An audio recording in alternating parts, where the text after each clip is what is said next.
On Christmas Eve, December 24th, 1971, a 17-year-old girl named Juliane Koepcke boarded LANSA Flight 508 with her mother in Lima, Peru. They were traveling to spend Christmas with Juliane's father, a zoologist working deep in the Amazon rainforest. Neither of them could have imagined that the journey would become one of the most extraordinary survival stories in history. The Lockheed L-188 Electra airliner took off despite stormy weather. As the aircraft crossed the Peruvian Amazon, it entered a powerful thunderstorm. Passengers watched lightning flash outside the windows while violent turbulence shook the plane. Suddenly, a bolt of lightning struck the aircraft. Witnesses later described hearing an explosion as the right wing separated from the fuselage. Within seconds, the plane broke apart thousands of meters above the rainforest.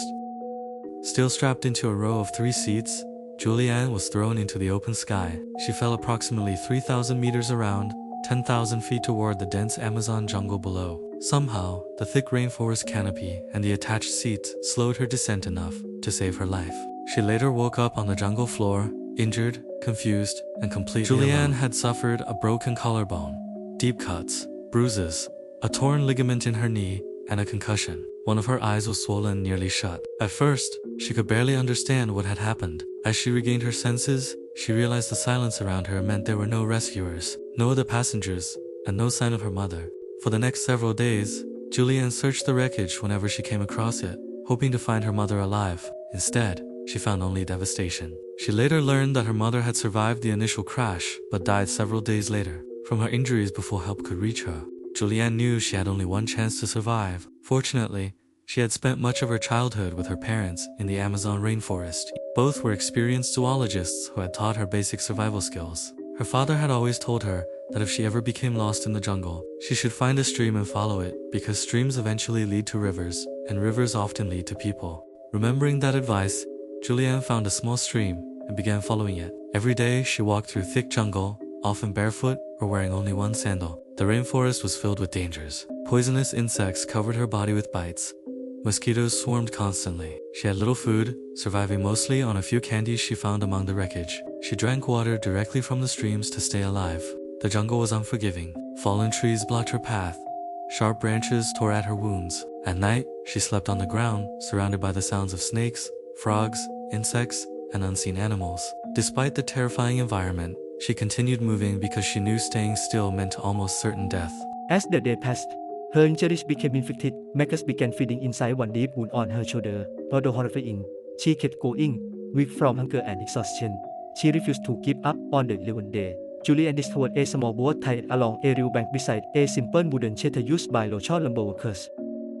Inside the camp, she found fuel. Remembering something her father had taught her, she poured gasoline onto her infected wound, forcing dozens of maggots to emerge. The painful treatment likely prevented a much more serious infection. The workers were away when she first arrived. Too exhausted to continue, Juliane waited. Later that day, the lumbermen returned and were shocked to find a battered teenage girl sitting alone in the middle of the Amazon rainforest. At first they thought she might be a forest spirit because of her unbelievable appearance. After hearing her story, they gave her food, cleaned her wounds, and cared for her overnight. The following day, they transported Juliane by boat to a nearby village, where she was flown to a hospital. Her father rushed to meet her, overwhelmed that his daughter had survived an accident everyone believed had left no survivors. Investigators later confirmed that all 91 other people aboard LANSA Flight 508 had died, making Juliane Koepcke the sole survivor of one of aviation's deadliest lightning-related disasters. Rather than allowing the tragedy to define her life, Juliane eventually followed in her parents' footsteps. She became a respected biologist, specializing in the study of mammals, particularly bats. She returned to scientific research in the very rainforest where she had fought for her life decades earlier. Her remarkable experience has inspired documentaries, books, and films, including her memoir, When I Fell from the Sky, and Werner Herzog's documentary, Wings of Hope.